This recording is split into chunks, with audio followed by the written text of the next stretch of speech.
이런 경우 여러분은 어떻게 하시나요? 갑자기 부고 소식이 전해져 옵니다. 이름을 확인해 보니 누군지 잘 떠오르지 않습니다. 사진을 확인해 보니 몇 년 전 같은 회사에서 근무했던 한 후배였습니다. 기억도 가물가물한 사람에게 왜 이런 소식을 전하는지 알 수 없다는 생각이 들다가도 무시하려니 무심하고 모진 사람이 되는 것 같습니다. 그래서 주위 사람들에게 가야 될지 가지 않아도 될지 물어보게 됩니다. 요즘 50대가 되면 임원직으로 승급 이야기가 나오는 것이 아니라 퇴직 이야기가 나오는 시대입니다. 자의가 아닌 타의로 퇴직을 하면 회사 생활의 압박감에서 해방감을 느끼는 것은 잠시, 불안한 미래로 인해 막막해지는 것이 현실입니다. 매번 들어오던 월 수입이 없어진 것을 감안하지 못한 채 과거와 같은 소비 생활을 하다가 갑자기 찾아오는 질병 등의 리스크를 계산하지 못하면 힘든 노후를 맞이할 수도 있는 것이 현실입니다. 그런데 많은 분들이 생활비보다 경조사비에 많은 부담을 느낀다고 합니다. 어떤 분은 경조사비로 한 달 100만 원까지 나간 적도 있다고 하시는데요. 소득 없는 노후의 경조사는 은퇴 전에 비해서 훨씬 부담스러울 수밖에 없습니다. 대개 50대 중반부터 60대 중반까지 경조사가 제일 많은 시기입니다. 수입은 줄거나 없는데 자녀 결혼 등 가정의 대소사가 한꺼번에 밀려옵니다. 결혼식, 장례식은 물론이고 개소식, 어떤 곳은 화환까지 한 건, 두 건 쌓이다 보면 10건이 넘을 때도 있습니다. 그렇게 되면 목돈이 됩니다. 이렇게 모든 경조사를 챙기다가 부부싸움까지 하는 집도 종종 있습니다. 어느 날부터 청첩장이나 부고장을 받는 순간부터 머릿속은 복잡해집니다. 당연히 축하해줘야 되고 당연히 위로를 해줘야 되죠. 그런데 몇 건씩 쌓이다 보면 이런 경조사비가 부담되는 것이 사실입니다. 직접 찾아갈 것이냐 말 것이냐, 돈은 3만 원이냐, 5만 원이냐, 10만 원이냐, 축하의 마음을 얼마로 표현해야 하는 걸까 갈등이 생기는 것도 사실입니다. 특급 호텔 같은 곳에서 결혼식을 한다고 하면 밥값을 포함해서 경조사비를 얼마를 해야 하는지 한참을 고민합니다. 지갑 사정은 인색해지고 더 넣자니 무리하는 것 같은 경조사비, 그리고 그 돈이 회수 가능한지까지 생각이 들면 인간관계가 좋은 사람일수록 그 고민은 더 깊어질 수밖에 없습니다. 40대 후반 미혼 사업가라고 밝히신 분은 혼자 살고 결혼 생각도 없는데 그동안 친구, 지인들한테 지출한 결혼, 돌, 장례식 등의 경조사비가 수백만 원은 되는 것 같다고 합니다. 그런데 친구들에게는 생일날 전화 한 통, 카톡 하나 없고 자신은 결혼도 안 하고 당연히 돌잔치도 없고 자신의 장례식에 얼마를 내겠냐며 정말 가까운 사이가 아니면 먹고 살기도 힘든데 그냥 냉정하게 생각할 필요가 있다고 말합니다. 물론 부담 없고 여유 있으신 분들은 기쁘고 슬픈 일에 마음껏 성의를 표시하면 됩니다. 기쁜 일은 나누면 배가 되고 슬픔은 나누면 반이 될 테니까요. 좋은 일은 함께 기뻐해주고 어려운 일의 슬픔은 함께 나누자는 상부상조의 경조사비. 마음이 중요한 건데 어느덧 경조사비가 부담이 되어버린 것 같아 한편으로 씁쓸하기도 합니다. 여러분의 생각은 어떠신가요? 시대와 가치관이 변하면서 인맥관리나 체면 유지 때문에 참석하게 되는 경우도 적지 않습니다. 간혹 고지서처럼 느껴질 때도 있죠. 결혼식, 장례식장에 사람이 없으면 사회생활을 잘 못했느니 인간관계가 형편없다느니 수군거리는 이상한 사회 분위기도 경조사비의 부담으로 작용합니다. 어떤 영업사원은 경조사에 참석하는 일이 영업의 일부라고 고충을 토로합니다. 그리고 각종 경조사에 지출한 비용을 회수해야 된다고 생각하시는 분들도 적지 않습니다. 그러나 적어도 은퇴자한테는 경조사비가 뿌린 대로 걷어지지 않습니다. 사람들은 언젠가 목돈으로 되돌려 받을 수 있을 거라고 생각하면서 어쩔 수 없이 지출을 하지만 사실 돌려받는 금액은 평생 내가 뿌린 돈의 반의 반도 안 된다고 합니다. 친인척이 아닌 이해관계로 인해 부조를 했던 사람들은 은퇴 후 경조사를 알렸을 때 나 몰라라 하기 십상이고 알리기 애매한 경우가 많죠. 나름 힘들게 조의금이나 축의금을 냈는데 고맙단 전화는 고사하고 문자 하나 없는 경우에는 괜한 모멸감 등 만감이 교차합니다. 과거 직장에 있을 때 잘해준 후배들이 완전 쌩까버릴 때 마음속 서운한 감정은 어쩔 수 없습니다. 최선을 다해 경조사에 참석하고 부조도 하지만 모든 사람들이 내 마음 같지는 않는 법이죠. 퇴직 후 경비 일을 하고 있는 한 분은 퇴직 전에 선배님이 한 말이 생각난다고 하십니다. 퇴직 후 길을 가다가도 후배나 동료를 보게 된다면 그 사람이 아는 체 하기 전엔 절대로 먼저 아는 체 하지 말아라 하는 조언을 해줬다고 합니다. 당시엔 뭔 말인가 했는데 한 2년 지내보니 이해가 가더라고 합니다.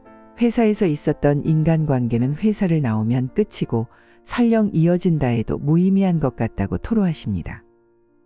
현직에서 물러난 후 자녀가 결혼을 하거나 상을 당했을 때 지금껏 지출했던 경조사비를 모두 회수하겠다는 생각은 아예 접는 게 좋습니다.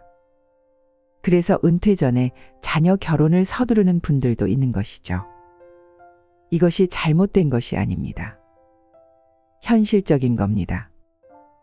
경기도 화성에 사는 김모 씨는 그동안 투자했던 것이 아깝지만 경조사에 대해선 현실적인 선택을 했다고 합니다. 정말 친한 사람이 아니면 외면하고 자신의 경조사도 최대한 간소화하는 쪽을 택한 겁니다. 그래서 지난 5월에 있었던 딸의 결혼을 친지와 친구 등 20여 명 정도만 불러 조촐하게 치렀다고 합니다. 김 씨는 노후의 경조사 문제로 고통받고 싶지 않다고 생각했다며 그러려면 나부터 솔선수범해서 적게 주고 적게 받는 선순환의 고리를 만들고 싶다고 말하십니다. 누구나 이런 선택을 하기는 쉽지 않습니다. 우리나라 사회 통념상 경조사를 외면하기는 어려운 것이 현실이기 때문입니다. 경조사 소식이 노후 은퇴자의 정신적, 경제적 부담을 가중시키는 현실이 너무 안타깝습니다. 누구나 이렇게 단호한 선택을 할 수 있는 것도 아니고 어떻게 살아갈지는 개인의 상황과 형편에 따라 모두 다를 것입니다. 각 개인의 선택입니다. 하지만 공통적으로 꼭 알고 지켜나가야 할 부분이 있습니다. 은퇴 후 중요한 것은 이런 지출에도 원칙이 있어야 한다는 것입니다. 은퇴 후에 현역 때처럼 경조사를 챙길 순 없습니다. 소득이 줄어든 상황에서 체면과 관계 때문에 은퇴 전처럼 경조사를 챙긴다면 부부 갈등과 경제적 고난에 빠질 수 있습니다. 각자의 원칙을 세워 지출을 하고 그에 따른 인간관계도 재정립이 필요합니다. 지금 여러분 휴대폰에 저장된 연락처를 한번 살펴보세요. 그리고 앞으로도 연락 안 할 것 같은 사람들을 한번 줄여서 지워보시기 바랍니다. 몇 명 남지 않았다고 해서 인생을 잘못 살았다거나 사회생활을 잘못했다고 생각하지 마세요. 우리나라 사람들은 직장에 많은 시간을 투자하기 때문에 은퇴 후 휴대폰 연락처에서 회사 생활과 관련된 사람들을 빼면 몇 명 남지 않는 것이 당연한 겁니다. 나이가 들고 세월이 흘러 자연스럽게 그렇게 된 것이지 누구 잘못이거나 인생을 헛산 것이 아닙니다. 퇴직 후는 정말 중요한 시기입니다. 그래서 이렇게 인간관계를 한번 정리할 필요가 있습니다. 만나야 할 사람과 만나지 말아야 할 사람도 구분해야 하고 해야 할 일과 하지 말아야 할 일도 잘 구분해야 합니다. 은퇴 후 절대 만나지 말아야 할 사람 첫 번째는 다녔던 회사 사람입니다. 요즘은 평생 직장의 개념이 없습니다. 언제 인연이 끊길지도 모릅니다. 은퇴를 했으면 과거의 인연에 연연하지 마세요. 홀로 서기를 해야 합니다. 내가 원하지 않는 퇴직을 하고 나서 미래가 막막해지면 과거 속에 얽매여 한동안 헤어나오지 못하는 분들이 계십니다. 같이 회사를 다녔던 후배나 동료들은 만나도 아무런 도움이 되지 않습니다. 지나간 옛 이야기를 하고 또 해도 내가 헤쳐나가야 할 현실에 아무런 도움이 되지 않습니다. 홀로 서기를 준비해야 하는 시기에 시간 낭비일 뿐입니다. 앞으로 어떻게 살아갈 것인지 생각하고 미래를 계획해야 하는 시기입니다. 스스로 과거를 되돌아보고 부족한 부분을 채우고 미래를 설계해 보세요. 어느 60대 초반에 은퇴하신 분은 은퇴 전부터 많은 준비를 하셨다고 합니다. 공인중개사 자격증도 따고 바리스타도 공부하고 제과제빵 자격증까지 취득했지만 적성에 맞지 않거나 나이에서 막히거나 여러 가지 상황으로 재취업에 실패했다고 합니다. 그래도 포기하지 않고 하고 싶었던 기술을 배우며 자격증 준비를 해서 또 다른 직업에 도전하고 있다고 합니다. 아직 많이 남은 인생입니다. 시련은 있어도 실패는 없습니다. 그동안 모아놓은 재산도 많고 연금도 한 달에 300~400씩 나온다면 괜찮겠지만 그러기 힘든 것이 현실입니다. 앞으로 30에서 40년을 더 살아야 합니다. 이긴 노후를 다시 준비해야 합니다. 그래서 인생이 모작이라고 하지 않습니까? 과거의 나를 버려야 합니다. 체면이 밥 먹여주는 것도 아니고 무슨 일이든지 도전해 보시기 바랍니다. 은퇴 후 절대 만나지 말아야 할 사람 두 번째는 동업하자는 사람입니다. 퇴직하고 나면 멋진 사업 계획서를 가지고 동업을 하자는 사람이 나타납니다. 불안한 미래로 답답하던 마음에 한 줄기 희망의 빛이 보이는 것 같습니다. 다시 새로운 일을 시작할 수 있을 것 같은 생각으로 마음이 들뜹니다. 하지만 정말 조심해야 합니다. 가장 빈번하게 일어나는 사기 사건 중 하나가 바로 동업자 사기입니다. 동업하자고 해놓고 투자금을 들고 바람처럼 사라지거나 횡령을 하는 사건이 발생합니다. 사기는 사람의 간절함이나 불안함을 이용해 뒤통수 치는 것입니다. 간절하면 목표에 필요한 노력을 하기 때문에 원하는 것을 얻게 된다는 것이 일반적인 상식이지만 이것도 지나치면 족쇄가 됩니다. 모자란 노후 자금을 어떻게라도 불려보고자 하는 마음을 이용한 사기꾼들이 많습니다. 60대 후반의 인생 선배는 이렇게 조언합니다. 자기 능력은 생각하지 못하고 귀가 얇은 사람이 무난한 노후 생활이 가능한 것조차 다 말아먹습니다. 그건 바로 욕심을 버리지 못했기 때문이에요. 60세 퇴직, 90세까지 산다고 한다면 가장 버려야 할 첫 번째는 바로 욕심입니다. 은퇴 후 절대 만나지 말아야 할 사람 세 번째는 돈 자랑하는 사람입니다. 퇴직을 하고 나면 어디서 들었는지 귀신같이 알고 연락 오는 사람이 많습니다. 돈 자랑하면서 자기만 따라하면 고수익을 얻을 수 있다고 꼬시는 사람을 멀리하세요. 사치스러운 소비나 성급한 투자를 부추기는 사람도 피해야 합니다. 그렇게 좋은 투자처가 있다면 왜 내게까지 와서 권하는지 의심부터 해봐야 합니다. 좋은 것은 자기 가족에게 먼저 권하지 몇 년 만에 보는 나에게 찾아와서 하는 말들은 걸러내야 합니다. 이 친구는 절대 그럴 사람이 아니야. 그럴 리가 없어. 이런 생각은 하지 마세요. 가족도 속고 속이는 세상입니다. 당하고 후회하면 돌이킬 수 없습니다.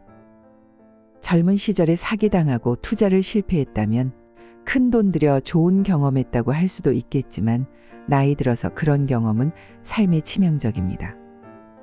은퇴 후 새로운 직업이나 사업 기회를 빨리 찾아야 한다는 압박감을 버리시기 바랍니다.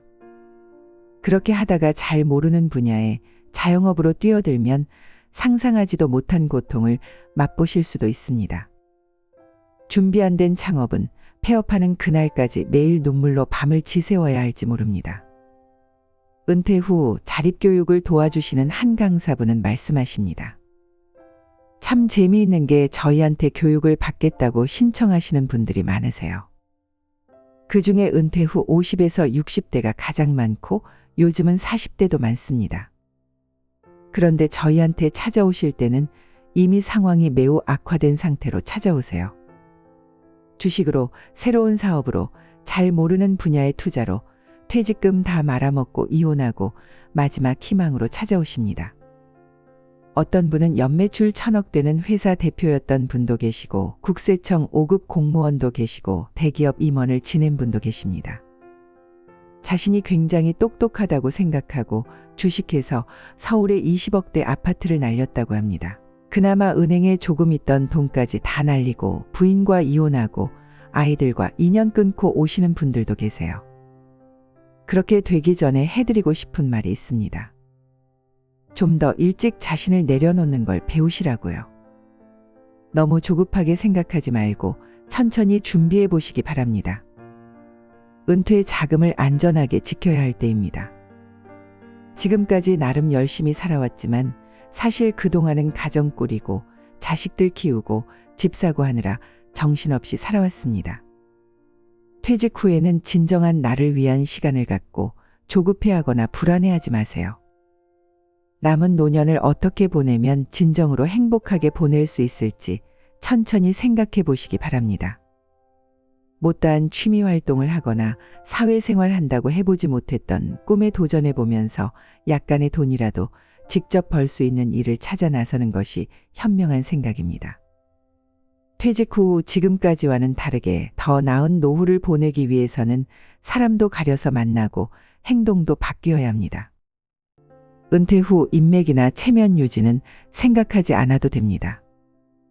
개인의 선택이긴 하지만 무분별한 경조사비에 드는 돈으로 오히려 자기 개발에 투자하는 것이 훨씬 더 나은 선택이 될 수 있습니다. 오늘은 은퇴 후 경조사에 가서 후회하는 이유와 은퇴 후 만나면 안 되는 사람에 대해 이야기해 보았습니다. 나이 들수록 만나는 사람이 많다고 좋지만 않습니다. 나이 들수록 사람도 가려서 사귀어야 합니다. 아무나 만나면 안 되는 이유입니다. 내가 만나는 사람이 나의 미래이며 만나는 사람을 바꿔야 인생이 바뀐다는 말이 있습니다. 어떤 만남은 나를 성장시키고 즐거움을 주지만 어떤 만남은 씁쓸함과 깊은 좌절감을 안겨줍니다.